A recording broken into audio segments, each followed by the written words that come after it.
Selamat siang, Assalamualaikum warahmatullahi wabarakatuh. Baiklah, kita akan memulai pertemuan pertama dari mata kuliah Sistem Informasi Manajemen.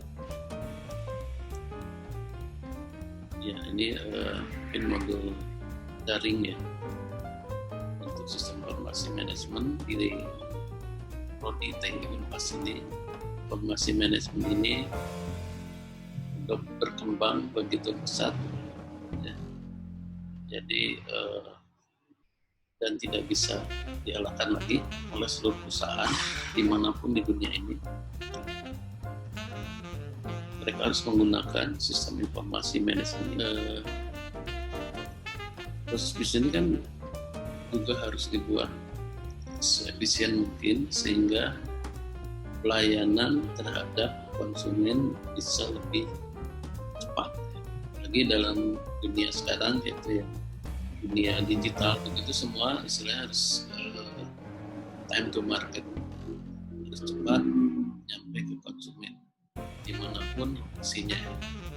Kita bisa beli produk-produk baik lokal maupun internasional melalui aplikasi-aplikasi online, bisnis online yang sekarang begitu banyak ada di kita. Apalagi zaman pandemi seperti sekarang ini, fisik sudah banyak berkurang. Sekarang orang lebih menyukai berbelanja secara online. Informasi manajemen ini adalah kebutuhan bagi siapapun, termasuk Anda.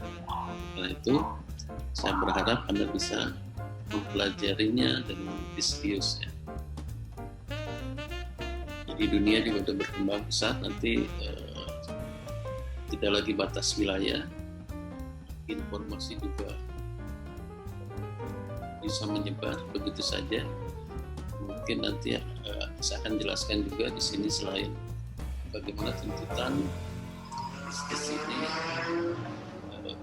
untuk melengkapi dirinya dengan sistem informasi, teknologi informasi, dan lain-lain.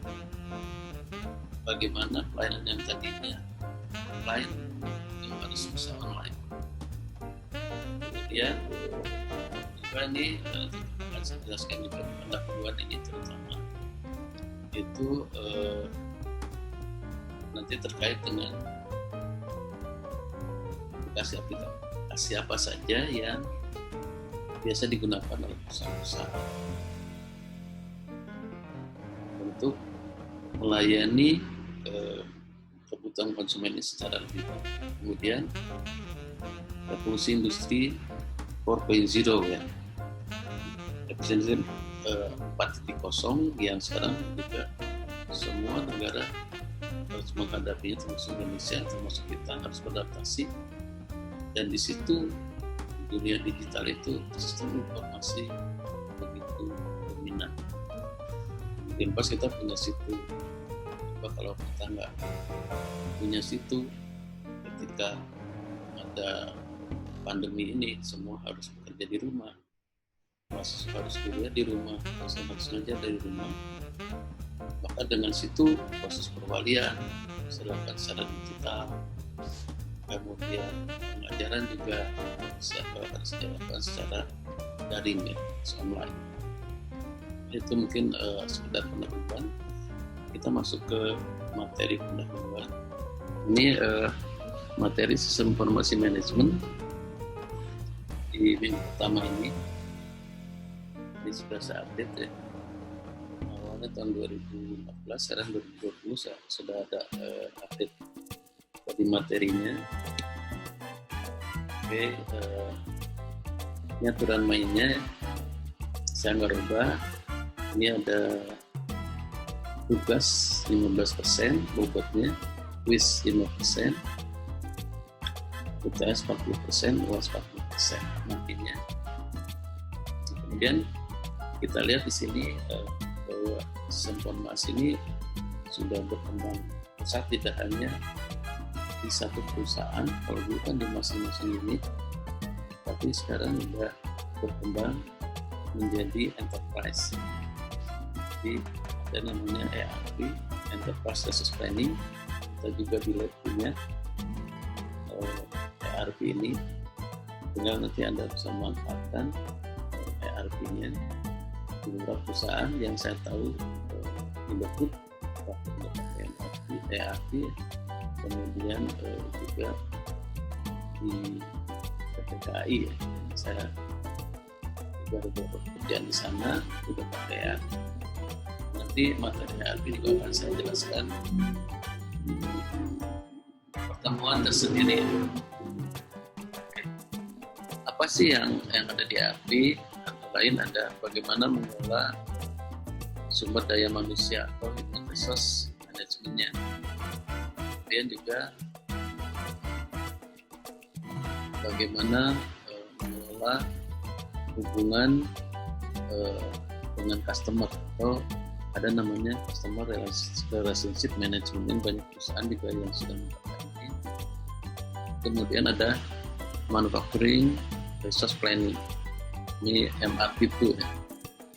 Bagaimana perencanaan manufaktur ini dilakukan mulai dari awal sampai akhir, dari bahan baku sampai barang jadi sampai dikirim.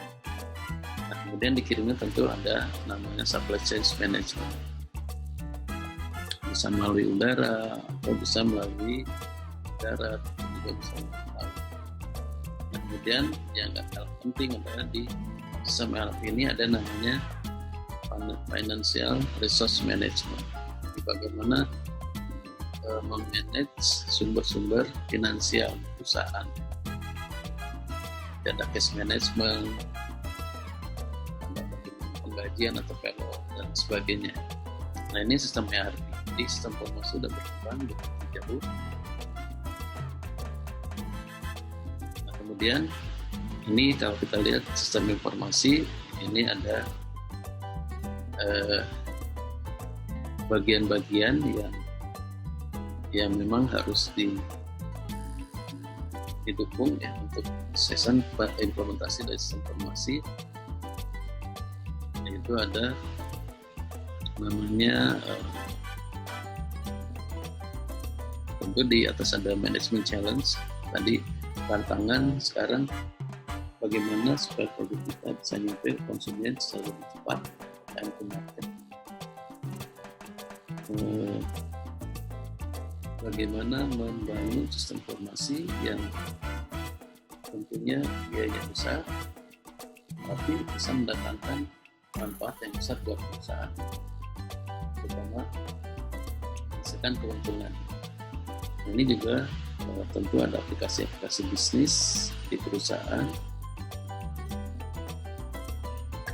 Kita lihat di sini bahwa dunia ini ya saat ini tidak biasa lagi. Amerika pun ini 1,7 triliun dolar diluncurkan untuk dihabiskan oleh perusahaan untuk membangun kembali penggunaan teknologi informasi ini di perusahaannya, baik hardware, software maupun peralatan komunikasinya. Nah, ini mereka membantu untuk membayar jasa konsultasi manajemen dan bisnis ya. Oke, kemudian di tahun 2015 ini adalah tahun diterapkannya AEC atau ASEAN Economic Community, atau kalau di Indonesia diterjemahkan menjadi MAE ya,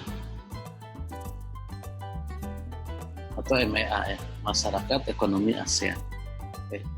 Ini kelebihan dari Indonesia ini dibandingkan dengan negara-negara di ASEAN adalah jumlah penduduknya. Ini di tahun 2015 penduduk ASEAN itu 500 juta, 50%-nya dari Indonesia. Perdagangan per tahun 720 billion dolar, itu 50%-nya ada di Indonesia. Dan perdagangan bebas di area AEC akan establish di 2020. Nah, ini mungkin berubah karena kondisi pandemi saat ini. Jadi pertumbuhannya hanya Indonesia mudah-mudahan dalam kondisi seperti sekarang ada pandemi ini ekonominya tidak menurun ya, tapi tidak seperti negara-negara lain. Resesi ada sebagai ancaman, tapi mudah-mudahan dengan pasar yang cukup besar di Indonesia ini ekonomi masih bisa bergerak. Oke, sini juga RRC dan ASEAN juga melakukan kerjasama, sepakat bekerjasama untuk saling menguntungkan. Jadi Cina karena memang mungkin dia seluruh dunia ini adalah pasarnya dia, masuk ASEAN. Kemudian Jepang juga telah menandatangani perjanjian untuk mengurangi hambatan tarif dan non-tarif dengan anggota ASEAN. Jadi ini sangat strategis di negara ASEAN ini, dan mudah-mudahan depannya itu bisa berkembang terus ya, khususnya Indonesia. Kemudian di dalam sistem informasi ada yang namanya knowledge management. Knowledge management ini juga ini menjadi sangat penting di penggunaannya di dalam masyarakat ekonomi ASEAN ini. Informasi akan menjadi kunci untuk kemenangan kompetisi kawasan ASEAN ini. Kemudian informasi setiap perusahaan dapat dengan mudah tersebar di seluruh kawasan ASEAN dengan mudah. Bahkan sekarang pribadi-pribadi pun bisa masuk ke informasi yang disediakan oleh pemerintah dan swasta. Seperti kalau kita punya produk, kita mau jual, nggak harus kita bikin website sendiri. Kita bisa masuk ke misalnya Shop, Balapan, Shopee, dan sebagainya. Oke, saya lanjutkan. Nah, apa yang menjadi enabler atau pendorong, kemudian trennya, kemudian ancaman dan peluang-peluangnya dari global marketplace ini. Di sini ada yang jadi enabler tentu adanya competitive supply chain and effective logistics. Kita ketahui di sini banyak pertumbuhan jasa-jasa logistik selain kantor pos yang juga sekarang mungkin disaingi oleh CNT, kemudian yang perusahaan-perusahaan dari luar negeri ada FedEx, DHL, dan lain-lain. Ini secara internasional mungkin Cina juga secara ini dia mengembangkan sistem ini sehingga di Cina itu kita bisa beli produk-produk yang bukan bagi partai besar tapi partai kecil pun bisa ya. Seperti melalui Lazada, kita tanpa menyadari bahwa itu kita beli dari Cina. Cina punya sistem logistik yang misalnya kontainernya itu harus digunakan satu perusahaan, bisa banyak perusahaan yang menggunakan. Jadi nanti dikirim, bertemu langsung dikirim, jadi tidak menunggu terlalu lama. Nah, juga di sini teknologi informasi dan teknologi komputer berkembang pesat. Ini di luar dugaan kita ya, termasuk saya. Ini pesat sekali. Bahkan sekarang teknologi informasi ini sudah ada di genggaman komputer, laptop, handphone. Ini udah menjadi bagian dari kehidupan kita. Saya punya laptop, memorinya 128 GB, RAM-nya 8 GB, prosesornya i5 atau i5. Sekarang itu semua udah ada di handphone. Tempat anak saya udah memorinya bahkan di handphonenya, di storage-nya 128 GB, ditambah lagi memori 128. Kecepatan juga udah tinggi, udah tinggi. Situ tidak hanya kemampuan memproses informasi, tapi juga ada kebutuhan yang lain seperti kebutuhan komunikasi melalui sosial media kemudian bisa transaksi, bisa juga main game di situ, bisa juga kalau senang foto, bisa menggunakan foto-foto yang kameranya sekarang tidak hanya satu, bisa 4 ya, dengan megapiksel yang cukup tinggi, bisa 60 megapiksel ke atas. Ya, ini enablernya banyak, kemudian selain ini juga banyak ya. Yang kedua adalah tren. Tren customer ini sekarang mungkin trennya itu malas gerak atau mager ya. Jadi customer ingin apa-apa cari aja di gadget. Dia tidak dia dapat produknya, dia bisa carikan dulu, dia bisa beli, kemudian termasuk makanan bisa nggak usah kemana-mana, atau makanan datang. Nah, customer dan orientasinya ke mana sekarang. Jadi yang jumlahnya juga cukup banyak. Ini bisa jadi tren yang bagus ya buat bisnis, dan juga sistem informasi bisa mendukung kebutuhan tersebut. Sosial media juga nanti akan saya jelaskan secara rinci dari ini juga. Ini juga trennya begitu besar. Orang nggak bisa lagi menghindari sosial media. Termasuk untuk bisnis pun itu digunakan sosial media. Orang bisa promosi di Facebook, di Instagram, di Twitter. Kemudian ada namanya big data. Di big data ini tentunya sekarang jadi isu yang dulunya data yang kecil, sedang, besar, sangat besar. Ini harus dikelola sehingga data ini dan dikelola menjadi berarti. Jadi akan saya jelaskan sendiri.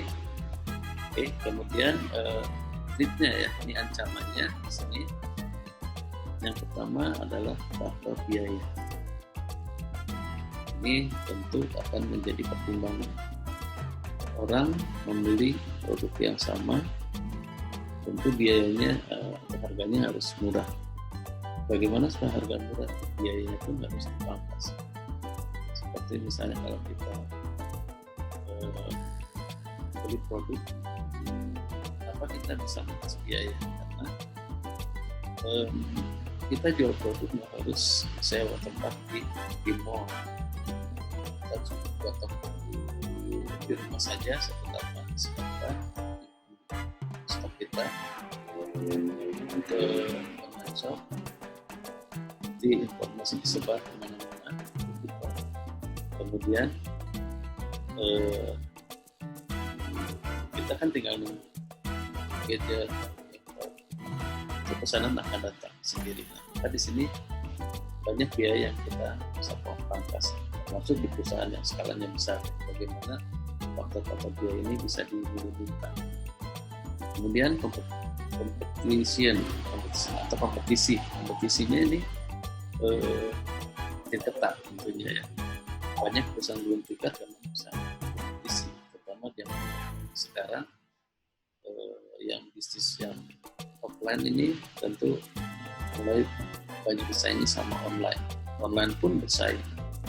Ada online yang bisa tumbuh, ada online yang nggak bisa tumbuh atau bahkan sampai bangkrut. Kemudian volatility atau mudah berubah. Semua keinginan konsumen juga berubah. Juga ada ancaman yang lain, adalah talent shortfall. Ini artinya ancaman ada beberapa bidang keahlian atau kompetensi yang mungkin nggak diperlukan lagi, seperti sopir ya. Kalau nanti semua kendaraan sudah auto driver, sopir itu mampu kita bikin shift semua oleh sistem ya. Jadi jalannya bukan pakai dodonya, mobil bisa jalan sendiri. Dan nanti profesi sopir akan berkurang. Karena dokter pun mulai ada pesaingnya, jadi pun yang kerja tapi dokter juga ya. Misalnya ada aplikasi Halodoc, kita bisa konsultasi ke dokter melalui aplikasi, kemudian nanti kita juga akan dikirim resep obatnya. Peluang-peluangnya tentu di sini New Frontier atau Sales and Market sebenarnya akan makin besar, tentu dengan bentuk yang berbeda, makin besar, pasar anak-anak juga, pasar anak-anak. Kemudian equip yourself, ini juga peluang. Jadi kita nanti akan dilengkapi dengan alat-alat yang kita butuhkan. Alat-alat yang semua terkoneksi dengan internet, atau istilah sekarang ada internet of things.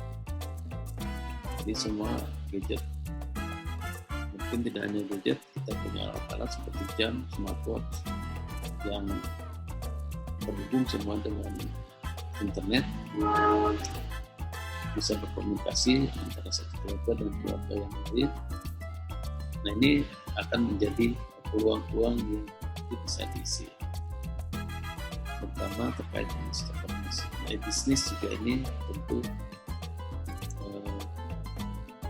menjadi wadah di bisnis secara elektronik ini, menjadi wadah untuk bagaimana orang menjual produk-produknya dengan lebih simpel media yang kita buka. Nah, kemudian juga ini inovasi, ini juga nggak kalah hebatnya, ini peluang yang mungkin sekarang yang banyak menggunakan adalah Cina atau Tiongkok. Banyak produk-produk, kalau Anda searching, kalau Anda lihat penawaran-penawaran, banyak produk-produk dari Tiongkok ini yang luar biasa, yang kita bisa beli dengan harga yang murah. Juga kita bisa beli dengan mudah. Bagaimana transformasi mengubah bisnis? Ini pasti yang membuat transformasi sangat penting saat ini. Bisnis banyak berinvestasi sistem informasi dan teknologi. Di Amerika Serikat lebih dari 23 juta manajer, 12 juta pekerja dipaksa bergabung dalam sistem informasi untuk melakukan bisnis. Transformasi menjadi sesuatu yang penting untuk mendukung pekerjaan sehari-hari. Jadi seorang karyawan tak ketinggalan sistem informasi yang ada yang didukung oleh teknologi informasi yang sekarang kemampuan luar biasa. Kalau itu digunakan, maka strategi perusahaan dalam mencapai tujuan perusahaan bisa tercapai. Karena produktivitas akan tinggi, efisiensi juga akan tinggi, kemudian kecepatan layanan juga akan meningkat. Kemudian bisnis terus berusaha untuk meningkatkan efisiensi operasional untuk mencapai profitabilitas yang lebih tinggi. Ini biasa bersaingan seperti itu. Perusahaan apa yang lebih efisien, tentu harganya akan lebih murah, dan kita akan memilih produk tersebut. Seperti sekarang pun produk-produk dari negara Tiongkok tadi, untuk gadget aja udah pasti semuanya produk atau dibuat di Tiongkok. Masuk teknologi informasi dan komunikasi. Informasi dan teknologi informasi sebagai alat ini paling penting para manajer. Mereka harus mengambil keputusan yang cepat, tepat, dan berdampak kecil. Ada sistem informasi dan informasi yang dia bisa mengerjakan semua aktivitasnya dengan baik, lebih efisien, produktivitas lebih tinggi. Kemudian sistem informasi dan teknologi informasi sebagai alat utama yang memungkinkan perusahaan untuk menciptakan produk dan layanan yang baru. Dengan seluruh informasi yang baik, maka pelayanan kerja akan cepat, peluang-peluang bagi kita banyak. Kita dengan itu bahkan menjadi satu kewajiban kita mendengarkan apa si konsumen ini memberikan review. Model bisnis akan berubah terus, kemudian perusahaan juga harus terus membuat inovasi, perusahaan harus membuat terus memproduksi, memberikan membuat produk atau jasa untuk menciptakan perusahaan dengan lebih cepat. Jadi banyak selain berikutnya ini kita lihat perspektif dari sistem informasi. Suatu sistem informasi dapat didefinisikan secara teknis sebagai satu set saling terkait komponen yang mengumpulkan atau mengambil, memproses, menyimpan, dan mendistribusikan informasi untuk mendukung pengurusan dan kendali dalam suatu organisasi. Jadi, sistem informasi ini adalah bagaimana mengumpulkan data dari fakta-fakta data, bagaimana data-data itu diolah menjadi informasi tentunya. Kemudian setelah diolah, disimpan, kemudian didistribusikan kepada pihak-pihak yang membutuhkan, terutama manajemen keputusan dan kendali dalam satu organisasi. Jadi dan informasi yang bagus yang disampaikan ke perusahaan setelah diolah dengan baik, maka perusahaan bisa mengetahui perusahaan ini lagi bagus nih trennya, ini lagi terancam, penjualannya menurun terus, sehingga siapa saja. Maka dengan ada informasi itu perusahaan bisa sangat cepat. Oke, kemudian di samping mendukung pengambilan keputusan, koordinasi dan pengendalian sistem informasi juga dapat membantu manajer dan pekerja analisis masalah, memvisualisasikan konteks subjek dan menciptakan produk-produk baru. Ini juga yang bisa dilakukan dengan sistem informasi. Koordinasi jadi mudah karena semua dari bawah sampai ke atas. Kemudian bisa dianalisis, diolah, dianalisis, divisualisasikan, kemudian ini bisa juga dari jualan dan sebagainya. Bisa di dalam sistem informasi tentu ada organisasi. Jadi sistem informasi merupakan bagian integral dari organisasi. Ini orang yang menggunakan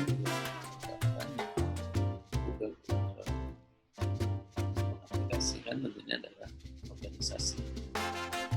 Kemudian manajemen, dari tugas manajemen adalah dari suatu situasi sulit yang dihadapi oleh organisasi. Jadi ini yang mungkin harus diatasi dan persaingan begitu ketat. Dengan informasi dan informasi yang dibangun, kita bisa segera tahu apakah perusahaannya harus ditutup atau tetap jalan atau dikembangkan dengan investasi yang lebih besar. Itu terutama sekarang dalam kondisi sulit ya, dalam kondisi pandemi ini banyak perusahaan yang mungkin apabila kita punya pendapatan PTKI pun kan sekarang ngangkut penumpangnya juga terbatas, maka pendapatan pun itu menurun. Begitu juga perusahaan-perusahaan lain, mal-mal kan baru dibuka, bioskop bahkan belum buka lagi. Nah ini harus cari cara ya. Seperti misalnya bioskop, ada bioskop sekarang dia kembali ke zaman dulu, nonton film, video. Nah konser musik sekarang bisa online. Karena saya nonton Party dengan kualitas audio yang sangat bagus, visualisasi yang sangat bagus, dan yang bagus. Konser musik itu bisa dilakukan secara online. Nah, ada lagi konser musik yang masih offline, tapi penontonnya di mobil. Bisa pernah lihat Kahitna di Kemayoran, itu teman-teman pada pakai mobil. Jadi ketika biasa kalau mau ikut nyanyi, biasa kita nyanyi, ya. Nah, waktu itu saya lihat di videonya dia, itu nyanyinya pakai klakson. Itu salah satu ya cara untuk bagaimana menghindari kondisi sulit. Nah, teknologi informasi ini juga merupakan salah satu alat yang digunakan manajer untuk mengatasi perubahan ini. Semua bagian-bagian yang harus dilakukan oleh perusahaan untuk mendukung kegiatan bisnisnya dalam kondisi apapun. Teknologi informasi nggak bisa benar, perusahaan nggak bisa menghindar dari kebutuhan teknologi informasi. Oke. Pendekatan kontemporer sistem informasi. Yang pertama ada pendekatan teknis. Ini pendekatan teknis sistem informasi yaitu pendekatan pada model-model matematis. Jadi seperti misalnya yang big data tadi ya, itu ada model menggunakan statistik, itu dikelompokkan perilaku konsumen itu seperti apa, di satu daerah perilakunya seperti apa, maka produk yang ditawarkan juga tentu akan berbeda dengan daerah yang lain yang memiliki karakteristik yang berbeda. Nah, model-model ini harus dikembangkan dalam sistem informasi sehingga kebutuhan informasi juga akan sesuai dengan yang diinginkan oleh manajemen maupun konsumen. Dan juga teknologi fisik ya, juga ini harus dipertimbangkan dengan baik dan juga formal dari suatu sistem juga ini harus diberikan dengan baik. Nah, artinya apa?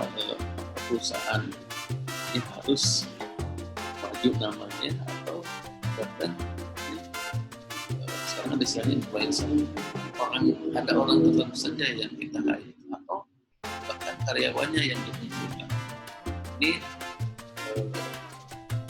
harus dibangun oleh perusahaan pendekatan teknis ini dan kondisi sekarang. Kemudian disiplin yang berkontribusi terhadap pendekatan teknis yang adalah ilmu komputer, ilmu manajemen, disiplin ilmu ya, dan OL. Ini sangat mendukung sekali terhadap pendekatan teknis ini. Kemudian ilmu komputer berkaitan dengan teori-teori membangun dan akuntabilitas metode perhitungan dan penggunaan data yang efisien dan akses. Jadi ini berkembang begitu besar. Media penyimpanan data megabyte, sekarang udah terabyte, exabyte, dan seterusnya. Kemudian prosesor juga berkembang begitu cepat, pesat. Dulu mungkin ada i5, i7, dan ada yang lain-lain.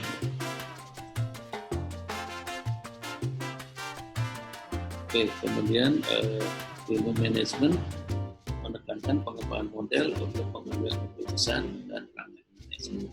Jadi, ada berkaitan sistem informasi adalah bagaimana dan menjawab informasi yang diperlukan dalam proses pengambilan keputusan. Kemudian, OR berfokus pada matematika teknik dan menggunakan parameter yang dipilih dari organisasi seperti transportasi, inventory control.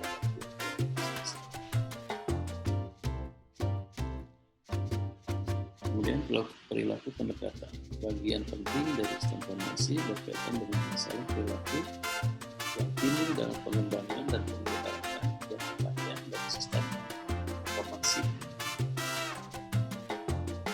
Ini tentu ada dikaitkan dengan orang yang suka ada sistem informasi, ada orang yang suka bantu, ada orang yang suka antar. Ini seperti mana di sistem informasi.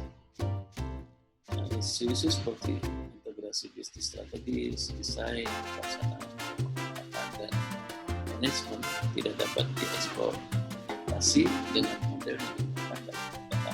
Jadi ini harus dilihat ya bagaimana perilaku orang, perilaku desain dan sebagainya.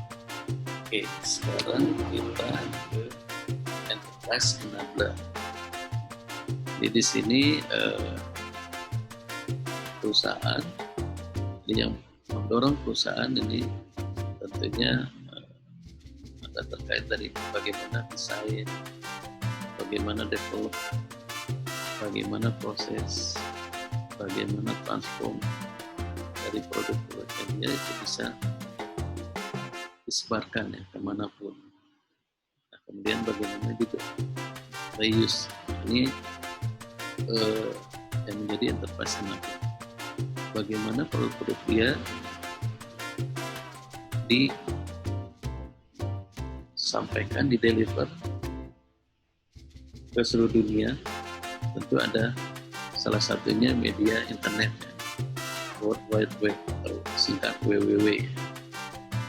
Nah ini bagaimana melalui media ini atau jaringan internet ini kita terhubung dalam satu ERP system, sales order system, purchase order system, dan inventory management.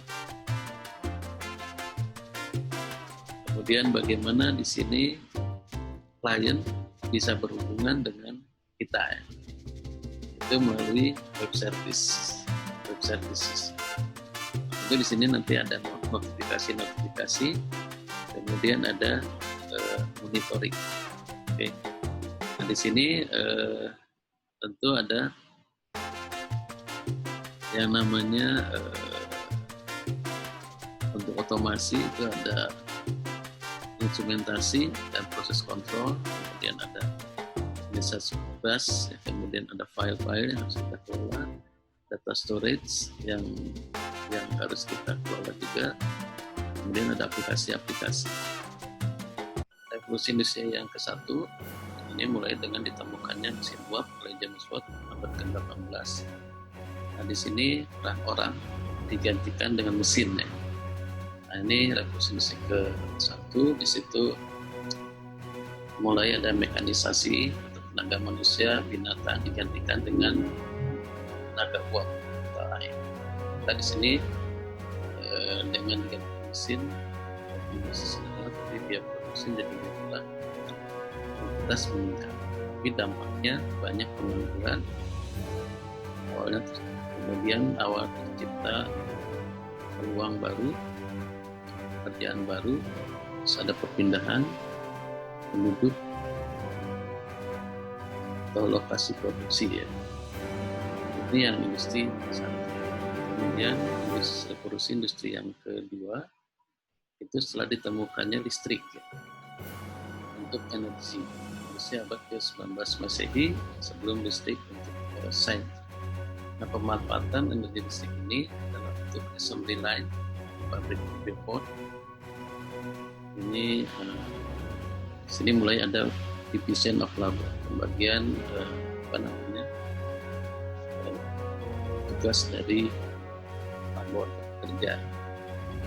Sini di dampak dari industri kedua ini adalah aktivitas meningkat 3%, satu mobil 400 man-hour menjadi 75 man-hour. Jadi jauh lebih cepat perakitannya. Tapi sebenarnya pemerintah kerja sebanyak 5%. Perusahaan banyak tutup karena kalah bersaing. Perusahaan tadi yang mungkin di revolusi industri yang ke-1 ini mulai kalah bersaing dengan pemanfaatan listrik ini untuk khususnya di assembly line yang dimulai di port. Oke, kemudian masuk lagi ke revolusi industri yang ketiga. Revolusi industri yang ketiga ini mulai ditemukannya mikroelektronik dan teknologi IT. Nah, sini mulai digunakan otomasi ya, yaitu menggunakan PLC, atau programming language controller. Mesin dapat dikontrol dan diprogram serta berjalan secara otomatis. Jadi seperti robot-robot ini ya. Jadi untuk misalnya pengawasan, misalnya menggunakan. Nah, dampaknya biaya produksi semakin murah, kemudian sophisticated product dapat dibuat dengan mesin karena dengan misalnya penggunaan robot ini seperti pengawasan lebih rapi, lebih akurat. Tenaga kerja berkurang lagi. Nah, lahir peluang bisnis baru. Kemudian lahir banyak produk baru menggantikan produk lama. Misalnya kaset dan komputernya, TV, handphone, dan lain-lain. Nah, ini direvolusi industri yang kita. Kemudian berikutnya kita lihat ini yang sekarang kita harus hadapi, yaitu revolusi industri keempat. Ya, revolusi keempat. Sini semua alat berhubung dengan orang, alat dengan alat, semuanya menggunakan internet salah satunya. Jadi digerakkan atau diperintahkan secara wireless ya. Secara wireless. Nah, ini mulai ada internet of things. Kemudian additive manufacturing, wearable, cyber physical system, artificial intelligence atau AI. Ini perkembangan di revolusi industri yang keempat. Jadi semua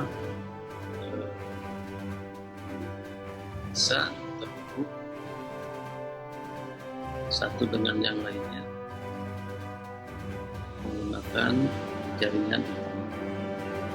Di sini ada cloud based storage ya. Selain ini ada cloud based storage, kemudian big data analysis, ada virtual reality atau augmented reality. Jadi semua kegiatan-kegiatan sekarang sudah didukung oleh perkembangan teknologi seperti ini. Data yang begitu sangat besar tidak didiamkan tapi dianalisis. Bagaimana data itu bisa bergerak atau akan digunakan sebagai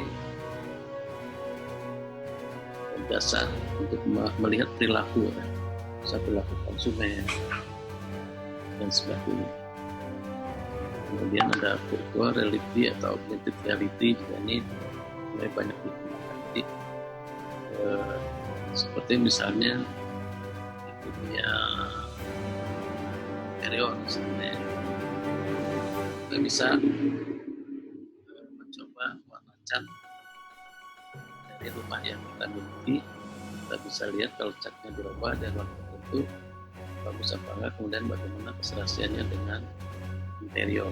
Juga untuk di department store bisa memilih baju, bisa pakai reality tanpa harus kita coba bajunya.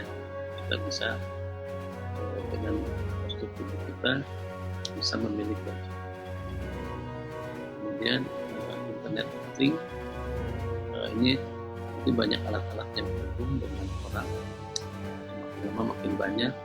Seperti sekarang mungkin dengan gadget, ada smartwatch, kemudian ada nanti alat-alat lain yang berhubung dengan tubuh kita.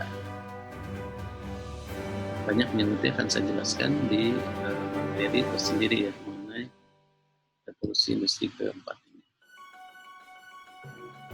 Oke, kita masuk ke berikutnya, yaitu masuk ke dalam data ya. Sebelum itu kita lihat dulu ada namanya siklus daripada informasi. Siklus dari mulai data jadi informasi, jadi knowledge, dan kemudian jadi kebijakan. Kita lihat sini data ini diolah menjadi informasi. Ini di dalam sistem informasi biasanya kita lakukan seperti itu. Kenapa data diolah menjadi informasi? Supaya data ini berbunyi menjadi informasi informasi yang diperlukan oleh pihak manajemen atau middle maupun lower. Nah, untuk apa? Untuk mendukung pengambilan keputusan. Oke, kemudian informasi ini nanti akan diolah menjadi pengetahuan. Jadi kalau kita misalnya sering menerima informasi dan informasi itu berulang, maka itu akan menjadi knowledge buat kita. Jadi pengetahuan, oh perilaku yang kita sering berdasarkan informasi ini bisa kita simpulkan. Misalnya sekarang tren penjualan, oh, ini tren penjualan dipengaruhi oleh faktor-faktor apa saja, misalnya biaya, atau sekarang kan yang kita lihat tren itu udah mulai tidak dilihat oleh orang. Orang melihat harga, fungsinya, dan kecepatan produknya sampai ke kita. Itu yang dilakukan anak saya tuh, dia bisa beli sepatu yang dia inginkan nggak melihat merek. Ini nanti akan seperti apa pengetahuan ini, mungkin setiap produk bisa berbeda, setiap atau periode juga bisa berbeda. Mungkin nomor tertentu memperhatikan brand atau merek. Nah, ini dari informasi-informasi yang ada akan diolah menjadi pengetahuan. Nah, di situ ada namanya BI PM. Jadi dia itu business intelligence. Kemudian DM ini adalah data mining. Jadi bagaimana kita memining data ini seperti dengan eksplorasi data sebagai dasar untuk nanti kita merumuskan bisnis kita. Itu yang intelijen. Jadi kita lihat pesaing, lihat perkembangan teknologi dan lain-lain secara lebih cepat. Nah, dari pengetahuan ini nanti akan menjadi kebijakan atau policy. Di situ masuk ada namanya decision support system, sistem pendukung keputusan. Nanti juga akan saya jelaskan tersendiri. Kemudian dari kebijakan ini nanti dengan SOP tertentu ini akan menjadi aksi ya, apa yang harus dilakukan oleh satu perusahaan atau satu bisnis. Dengan SOP tertentu, maka ini kebijakan ini akan menjadi action. Nah, action kemudian nanti akan digunakan lagi, atau di sini akan menghasilkan data baru masuk lagi ke data ini, kemudian data akan diolah lagi jadi informasi, terus begitu siklusnya, sehingga ini makin berkembang, informasi makin banyak, pengetahuan juga makin banyak ya, polanya, kemudian kebijakan juga akan berubah, action juga akan berubah, terus akan berubah seperti itu, sehingga perusahaan bisa beradaptasi terus dengan perubahan lingkungan dan kebutuhan konsumen. Oke, kita lihat sekarang apa itu big data. Jadi big data itu istilah untuk data yang sangat besar dan kompleks ya, yang tidak dapat dikelola, di capture, di store, di manage maupun di analyze dengan software dan tool teman-teman data biasa non-virtual. Ini harus ada tools yang baru yang bisa mengolah data yang banyak tadi. Sekarang foto itu bisa dikelola, gambar bisa dikelola dengan cukup baik gitu. Bahkan sangat baik. Oke. Di sini tidak cukup dengan SQL biasa, database-nya, atau seperti misalnya SQL adalah bentuk Relational Database Management System atau RDBMS. Ini tidak cukup, sehingga dibutuhkan teknologi baru tambahan namanya NoSQL, not only SQL. Jadi tidak hanya SQL, tentu ada software yang bisa mengelola data yang sangat besar tadi. Kemudian tidak hanya berisi data terstruktur relasional, tapi juga mayoritas tidak berstruktur atau abstrak. Sekarang kalau kita lihat di Facebook aja misalnya, dia bisa dengan mudah mengidentifikasi wajah dari satu foto. Contohnya apa? Kalau kita upload foto kita sama teman-teman, dia bisa identifikasi misalnya kalau ini namanya si ini di Facebooknya, sehingga kalau kita mau tag teman kita itu lebih mudah, bisa nyari-nyari. Walaupun ada yang mirip-mirip, juga si usulan nama teman kita yang lain. Oke, tapi intinya itu udah bisa diolah,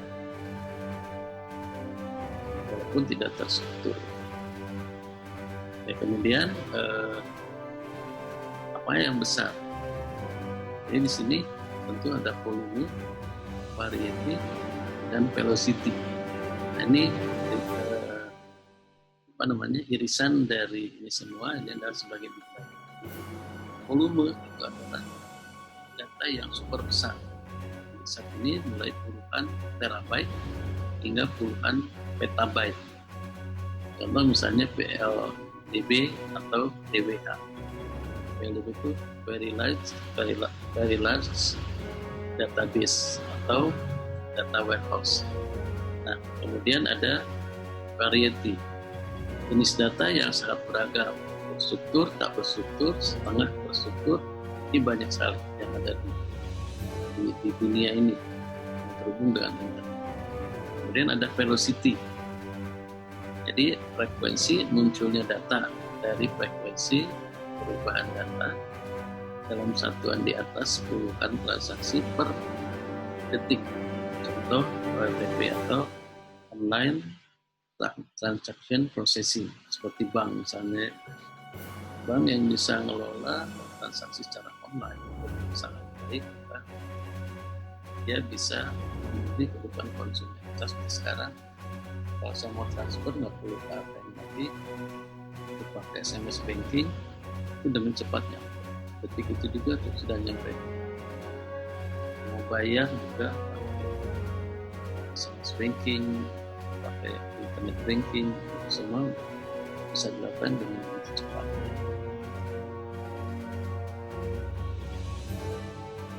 Tadi singkat PLDB, DWH, dan OTP.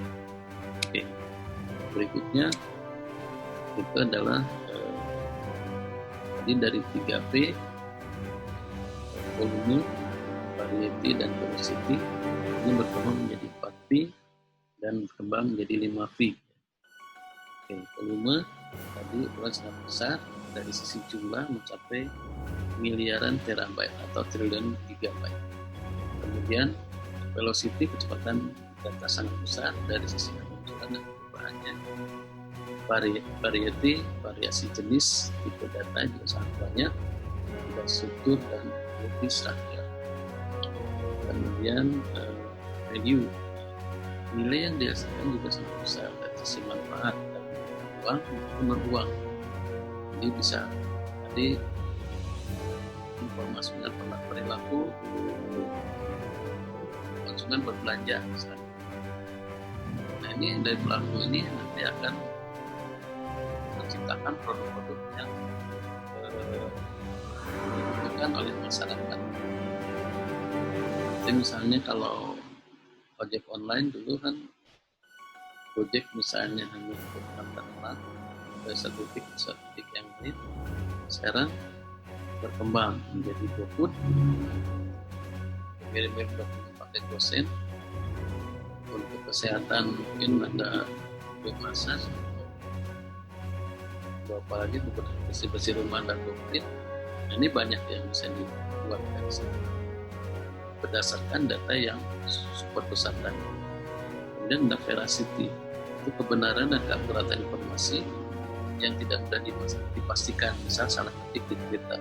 Ini juga jadi bagian dari data ini, sehingga orang biasanya kalau salah ketik bisa disarankan, oh ini bisa ketik, ini harusnya ngetik ini, karena banyak ketika sekarang yang info yang salah ketik dibiarkan, bisa nanti salah, bisa miskomunikasi, maksudnya A jadi terjemahkan jadi B. Oke, kita lihat sekarang volume ya. Nah, volume bertambah secara eksponensial pada tahun 2015 itu 8 zettabyte atau 80 petabyte atau 8 juta exabyte atau 8 miliar terabyte atau 8 triliun gigabyte. Di mega, giga, tera, hexa, di atas hexa ada petabyte, di atas petabyte ada zettabyte. Ini sangat besar datanya. Kemudian kita lihat di sini volume di Amerika itu 3,5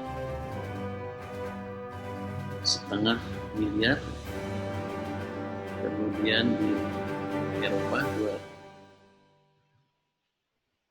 2000, Cina 250, Jepang 400, India 50, Timur Tengah 200, Amerika Latin 50.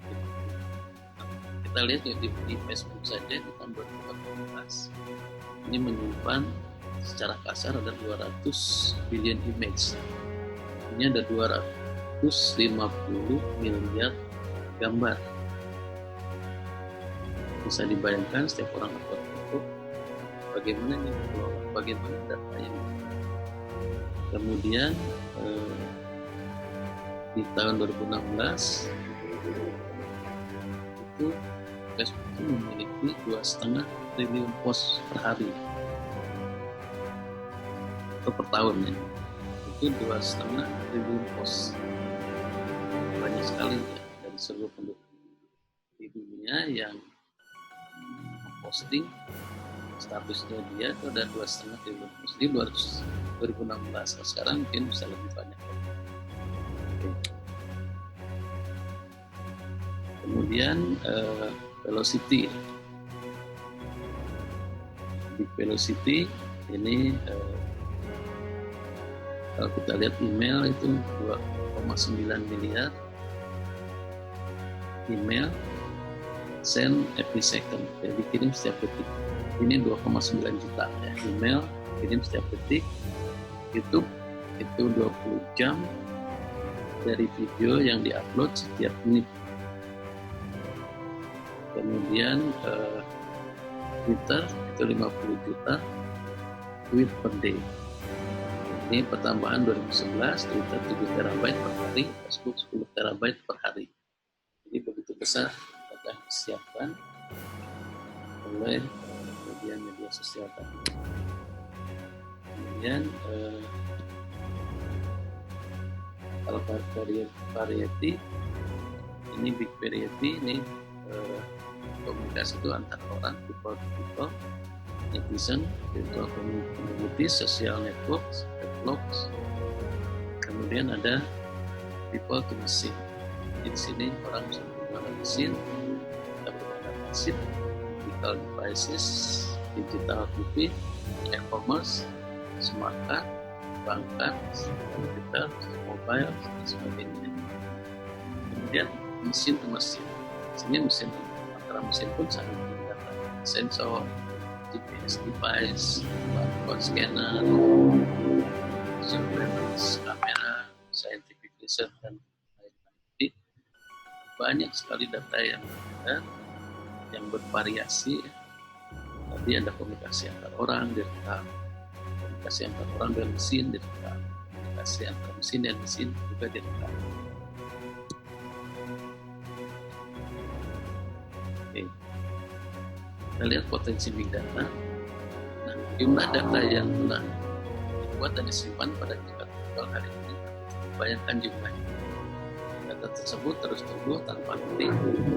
Sayangnya sampai saat ini baru sebagian kecil data yang telah dianalisis. Tapi perusahaan tertentu bisa menggunakan data ini untuk melayani konsumennya. Misalnya seperti JNE mungkin belum menggunakan atau mengelola big data, tapi kalau JNT itu sudah, nah, sehingga mungkin bisa lebih efisien. Jadi misalnya kita menempatkan agen berdasarkan pada jumlah transaksi yang terjadi di suatu area, sehingga kalau misalnya kita kembangkan agen-agen dari JNT misalnya, itu akan lebih tepat karena sesuai dengan jumlahnya. Ini bisa lebih efisien. Begitu juga misalnya untuk pick up atau pengiriman, sehingga pelayanan bisa lebih cepat, kepastian janji ke konsumen juga akan lebih cepat. Kemudian yang pentingnya dijaga tidak hanya seputar pada jumlah data yang dimiliki, tetapi yang penting adalah bagaimana mengolah data-data tersebut untuk pengambilan keputusan. Jadi cuma data besar, tapi nggak bisa, datanya nggak bisa bunyi, nggak bisa ngomong ke kita, nggak bisa bicara ke kita untuk mengambil keputusan. Misalnya menganalisa data untuk menemukan jawaban yang diinginkan dalam kegiatan bisnis seperti pengurangan biaya, pengurangan waktu, pengembangan produk baru, dan optimalisasi penawaran produk, dan pengembangan perusahaan yang cerdas. Oke. Kita lihat sekarang ini dan menarik terkait dengan dunia internet. Ini data yang terbaru tahun 2020 ini berdasarkan laporan digital 2020 yang dilansir oleh Social and Food Suite. Ini kita lihat di dunia ini penduduk 7,75 miliar orang, ini urbanisasi 50%. Kemudian unique mobile phone user yang menggunakan dari 7,75 miliar itu 5,19 miliar ini menggunakan mobile phone, menggunakan handphone, atau penetrasinya adalah yang menggunakan internet itu adalah 4,54 miliar. Kita penetrasinya 59% dari seluruh penduduk dunia. Kemudian yang aktif menggunakan sosial media sebagai user adalah 3,8 miliar orang atau 49%.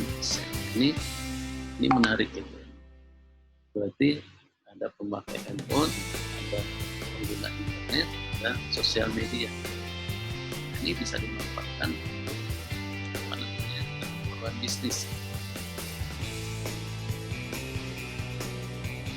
Kita lihat berikutnya adalah perilaku pengguna internet.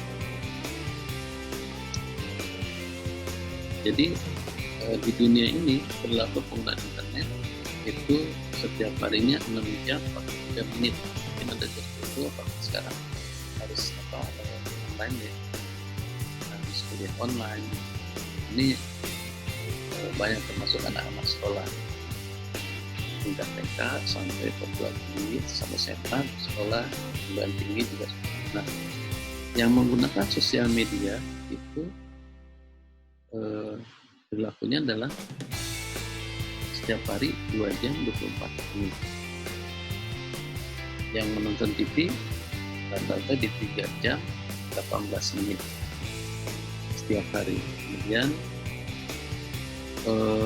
mendengarkan musik, streaming, services, jasa musik dan streaming itu 1 jam 26 menit. Kemudian untuk ini yang menggunakan game konsol itu 1 jam 10 menit. Ini juga sudah cukup besar. Kemudian kita lihat market share sosial media ya, di dunia ini tahun 2020 yang menguasai adalah Facebook ya. Kemudian YouTube yang kedua, yang ketiga WhatsApp, yang keempat FB Messenger, kemudian WeChat, Instagram. Ini yang menarik ada TikTok ya. Nah, TikTok ini meningkat ya. Ini kan saya pernah lihat di Berlin itu ada CV mahasiswa menggunakan TikTok tidak hanya buat joget-joget saja, sekarang bisa buat lucu-lucuan, mungkin bisa buat kerja juga. Ini menarik. Kemudian ada aplikasi-aplikasi yang lain. Ini seperti ini market share ini. Nah, Kemudian kita lihat berikutnya, internet untuk tumbuh berbeda dengan sosial media. Nah, yang cenderung harus berdarah-darah. Jadi di dunia ini kita bisa lihat ada sosial media yang hilang, gitu ya, yang tumbuh pesat.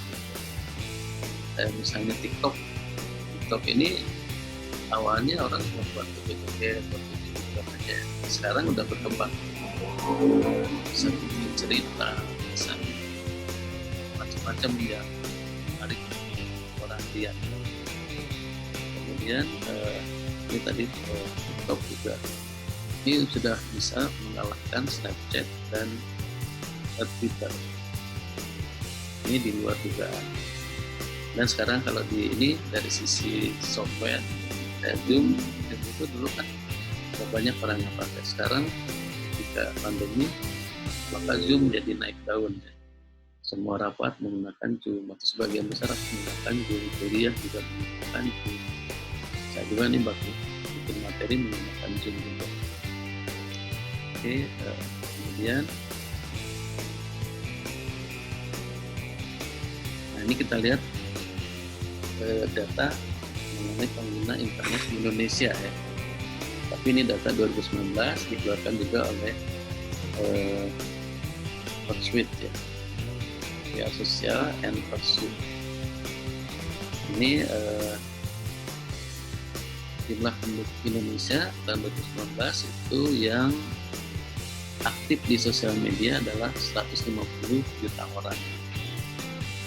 Kemudian yang aktif sosial media user as a percentage of total populasi, jadi ini dari yang penduduk Indonesia kan sekitar 200, sekarang mungkin 270 juta lebih ya. 56%-nya itu adalah aktif menggunakan sosial media, itu cukup banyak juga, 10%. Kemudian jumlah orang Indonesia yang aktif menggunakan social user accessing via mobile. Ini ada 130 juta yang menggunakan mobile phone atau gadget ya. Artinya 48% jumlah penduduk Indonesia yang menggunakan mobile phone untuk akses sosial media. Nah, kemudian kita lihat market share sosial media itu dipegang oleh YouTube ya. Kalau di Indonesia itu YouTube, kayak banyak YouTuber yang kaya raya. Ada Ruben, ada artis ya, ada Ruben, ada Pak Iko, kita ada Sule, dan lain-lain. YouTuber murni yang asalnya dikenal, Halilintar, Ria Ricis, dan sebagainya. Kemudian pengguna WhatsApp yang ini ada dua, ini ada yang kuning ini sosial network, kemudian yang merah ini messenger atau voice over internet protocol. Ini 83%, kemudian Facebook 31%, Instagram 80%, lain 59%, nah lain ini juga ditinggalkan, tapi masih ini di anak-anak muda. Kemudian Twitter ini juga sudah mulai ditinggalkan 22%, Messenger 40%, BBM dan ini juga akan hilang nanti ya. Sekarang mungkin udah berkurang drastis. LinkedIn ini untuk profesi kita ya, kita menyampaikan profesi seperti apa, pengalaman seperti apa. Jadi di sini ada Pinterest, Skype, WeChat, Snapchat, ada Thread. Kemudian ada Tumblr, ada profil pengguna sosial media di Indonesia. Ini ada yang kuning laki-laki, yang kuning perempuan, yang merah laki-laki. Usia 13 sampai 17 tahun itu 8% perempuan, 7% laki-laki. 18 sampai 24 ini 18% laki-laki, 15% perempuan. Kemudian 25 sampai 34 ini 19% laki-laki, 14% perempuan. kemudian 35 sampai 44 7% laki-laki, 5% perempuan. 45 sampai 54 2,5% laki-laki, 1,9% perempuan. Kemudian usia 55 sampai 64 0,7% laki-laki, 0,5% perempuan, dan 65 ke atas itu 1,3% laki-laki, 0,7% perempuan. Jadi ini profilnya. Ini menarik, populasi terbanyak ada di usia 18 sampai 34%. Ini nanti kalau mau berbisnis, nanti produk-produk itu yang digunakan oleh kelompok ini akan lebih efektif. Kalau produk disampaikan ke kelompok seperti ini produk tertentu, misalnya untuk di sini kesehatan yang bisa dijual ke sini. Kalau di sini banyak variasinya.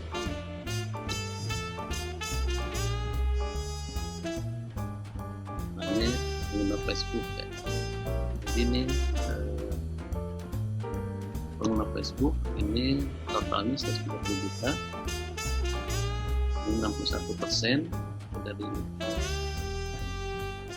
percentage of adult age dari 13 dan reach with adverts on Facebook 61%. Kemudian tidak ada penaikan penurunan, dan 44%-nya perempuan dan 50%-nya laki-laki. Jadi ternyata laki-laki yang banyak Facebook. Instagram ini 62 juta, sekarang udah banyak sekali yang Instagram. Ini 21%, ini bertambah 21%, 9%-nya perempuan dan 1% laki-laki.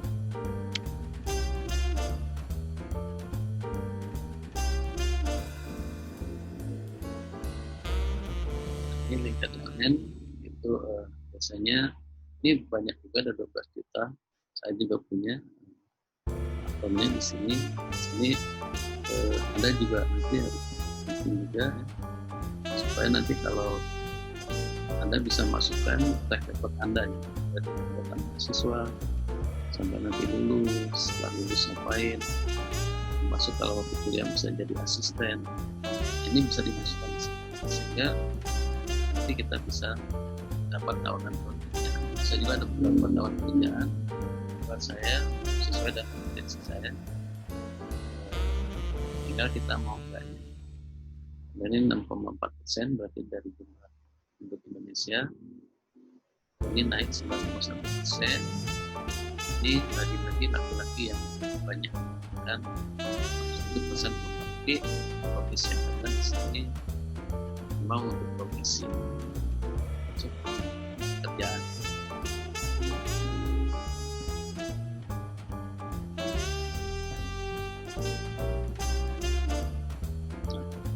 Ini yang terakhir adalah top YouTube search queries in 2018. Nah, di sini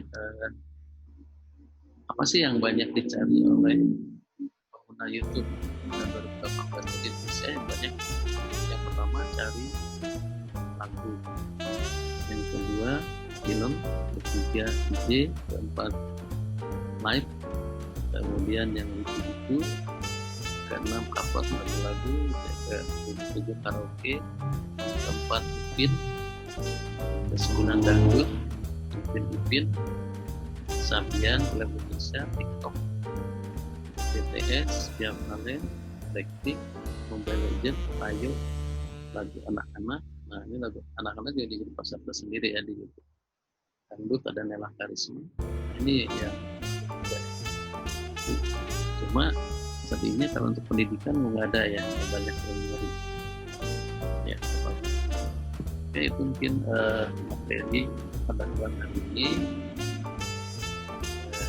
Perhatikan dengan materi di dalam lebih dari informasi. Ini mungkin ada kata-kata, ada quote penting terkait sistem informasi. Ini ada dua kata Itu informasi dan komunikasi ini kadang digunakan secara tertukar, tetapi secara signifikan itu berbeda. Itu adalah sesuatu yang berbeda. Informasi adalah giving out, apa yang kita berikan. Sedangkan komunikasi adalah getting through. Getting through. Jadi medianya, melalui apa informasi itu disampaikan. Jadi informasi itu adalah objeknya, kemudian komunikasi adalah medianya. Itu mungkin yang menulis Sidney J. Harris. Ini mungkin pertemuan hari ini mudah-mudahan bisa membuka wawasan Anda. Itu juga banyak pengetahuan terkait informasi yang bisa Anda peroleh. Ya, semoga bermanfaat. Ya, ada tugas ya, ada tugas. Ini secara terpisah materinya.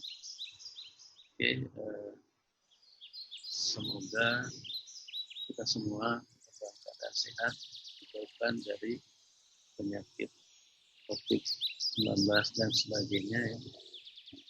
Kemudian kita juga selalu pakai masker, selalu ada masker, ya. Kemudian ada hand sanitizer, selalu cuci tangan, jaga jarak dengan orang-orang, jauhi kerumunan. Kita berusaha, mudah-mudahan kita nggak kena. Oke, semoga kita sehat semua. Kemudian pandemi ini cepat berlalu, sehingga kita mau bisa kembali lagi ke kehidupan normal, walaupun tidak akan normal sekali. Dan mudah-mudahan vaksin juga cepat ditemukan. Oke, kita tutup hari ini dengan ucapan Hendara. Semoga berkah ilmunya buat kita semua. Assalamualaikum.